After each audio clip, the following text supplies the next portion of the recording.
What is going on, everybody? My name is Northy, and of course we are here for the round 21 preview. As you all know, last week was quite successful, and for certain reasons we've made changes and others we have not.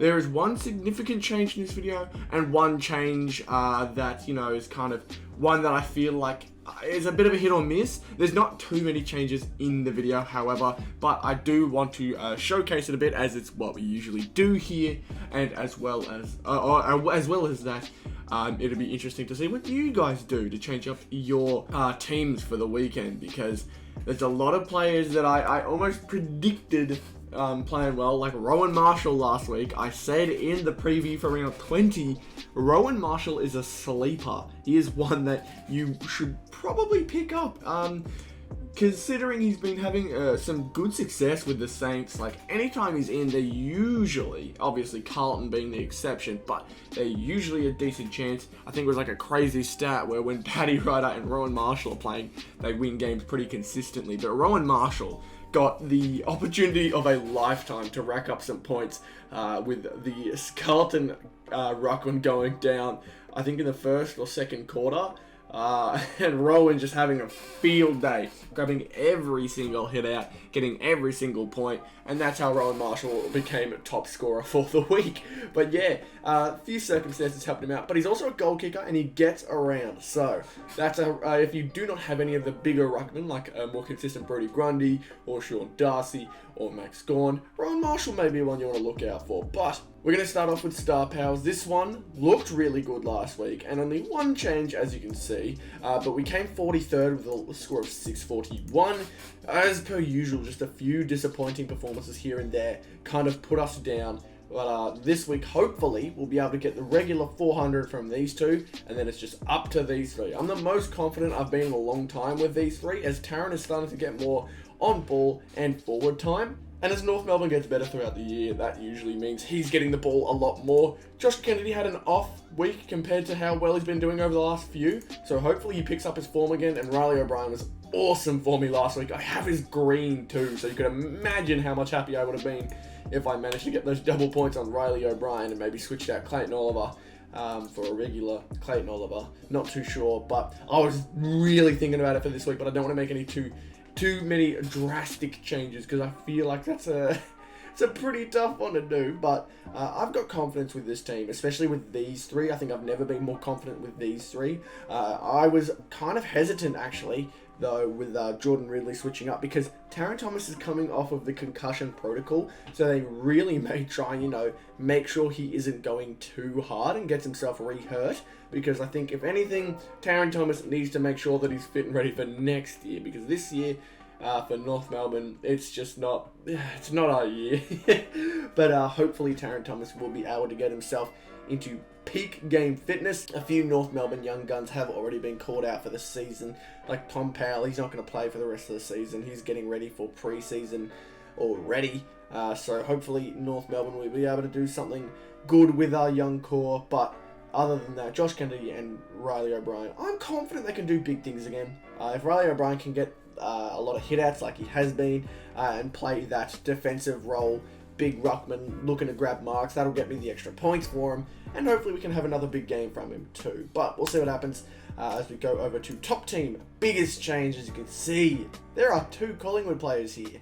Obviously, I switched out Marcus Bontempelli for Jordan De Goey. I've wanted to make a change for a very long time, because De Goey has started to really ramp up his points. Bontempelli, although he does play well every now and then, he doesn't need the ball in his hands as much. And so as much as I'd love to see him get the ball all the time, he just doesn't need to with that dog squad. He can always capitalize and make the best decisions possible when he has the ball, meaning he doesn't need to have it in his hands all game long.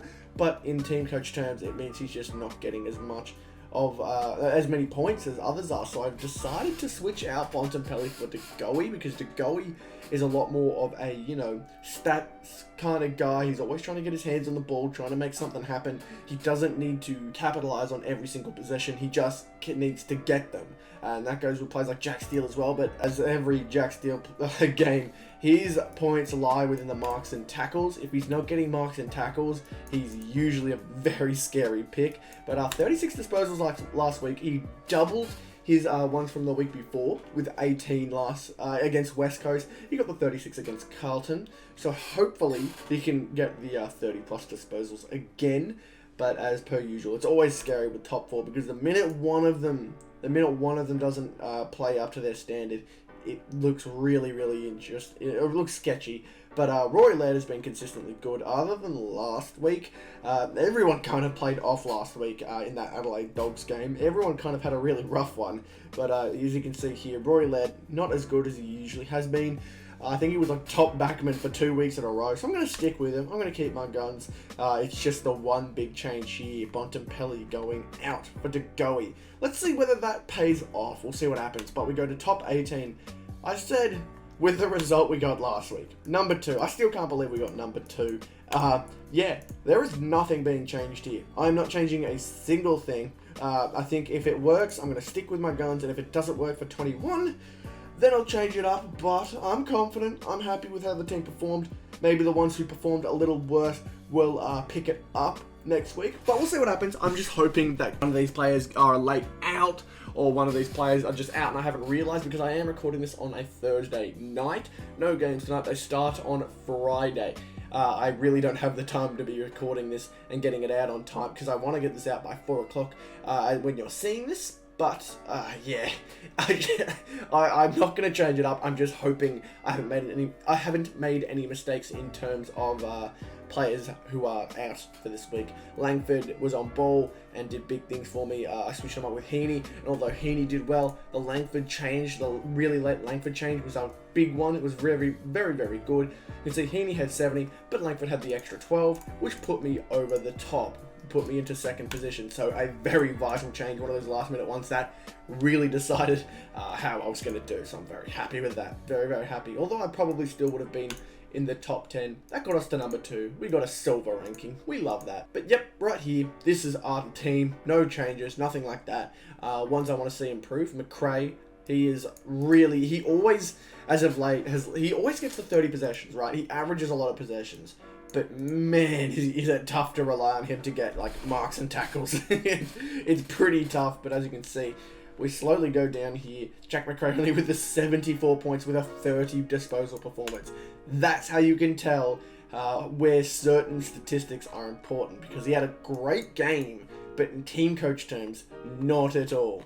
Jack Steele, that's the games you want to have. He could have had 30 disposals, Jack Steele, and I still would have been much more confident having a 30 disposal Jack Steele performance compared to a 31 disposal Jack McRae performance. So yeah, you can tell which statistics are most important for these games, hence why Jack Steele is so important for me, because he's consistently doing big things. I'm going to stop waffling now. I want to get to my tips. I want to make sure I get this done, but we go over to round 21. There's certain teams that I'm already chalked up on. Western Bulldogs are usually a safe pick for me. I'm always like concerned with this stuff. West Coast versus Melbourne. Melbourne always lets me down, but I have to pick them, right? For those kinds of reasons, you got to do it. Brisbane has been really lackluster as of late. Fremantle trying to pick up on their coattails is actually very interesting right now. Brisbane in top 4 almost all year, now out of the top 4 because of their poor performances against Hawthorn. That I think they had that loss to GWS, was it? It was a low team, and it's just frustrating to watch. They lost to Richmond as well. I remember that one. That's the one Dusty went out in. Which, speaking of, North versus Richmond, I'm going to back my team. I kind of need to, because one of these teams are going to be equal with us, and I'm going to say Collingwood are the winners of that one. Personally, because I need them to be the winners of that one, because Hawthorn is the closest one to us. It's really frustrating watching Hawthorn manage to squeak out wins every so often against teams they shouldn't be beating. Their win against Brisbane that looked almost dominant. Oh man, I can't tell you how much that hurt. That hurt me. So I'm gonna say Collingwood wins this one. I'm gonna say Hawthorn are a bunch of flukes. So that's a bit rude by me, but I just want to see my team off the bottom of the ladder, that's all. Saints versus Sydney. Saints have been really disappointing. Sydney have stayed consistently good this second half of the season. I'm pretty certain they're quite good. They're even premiership contenders now, which I did not expect this time last year. crazy stuff. Geelong versus GWS. Geelong, like, usually GWS, I always look at GWS as the team who decide which one, whether they win or lose. It doesn't matter who they're playing against. Usually, I go, okay, are GWS going to go great this week or poor this week? But Geelong, I feel right now, are premiership favourites. I know everyone's saying it may be the Dogs, but Geelong are stacked, man. They are stacked. They are ridiculous. So I'm going to say Geelong. But, oh man, I really do expect a Geelong premiership this year, if there's any year to do it, because I in the past have been really, really critical of Geelong and their finals woes. They just look so disappointing over these last 5 years when it comes to the finals. But as everyone knows, they still have their grand finals from early 2000s and the late 2000s, early 2010s. So I think if there's any year to do it, Geelong has to do it this year. Richmond probably out of the picture now. Obviously, they are coming up against the bottom of the ladder side, Richmond. But as you can see, I have more faith in North Melbourne. North Melbourne are not playing like a bottom of the ladder team. That's why I'm so desperate for them to get off the bottom. The good thing is that if they don't get off the bottom, that means they have the number 1 pick. But at the same time, I'm not really interested. I'd be more than happy with a second pick. I don't think there's any like crazy ones, and we've already had the number 1 pick in the mid-season draft. We got Jacob Edwards, who looks like a really formidable forward. So I don't want to be on the bottom of the ladder. That's what I'm trying to say. But we go to Adelaide versus Port Adelaide. Now, this one's a really, I'm not too happy with this one. Obviously, the Tex Walker incident has made this a pretty sour matchup for Showdown 50. I'm going to say Port, because Adelaide look like they've been pretty shook up this week. And it's unfortunate how the entire situation's gone down. I'm not going to go too far into it. But we go to Carlton versus Gold Coast. Carlton have been pretty impressive. Obviously, they had their little blip against North Melbourne, but they bounced back quite well. They bounced back really, really well. And purely for the fact that I don't want to see David Teague go, I think he fits well with the team. And Carlton may have a completely different opinion, but Carlton can play good football, but Gold Coast really need this one. They really need it. They just don't want to be that bottom 4 side again.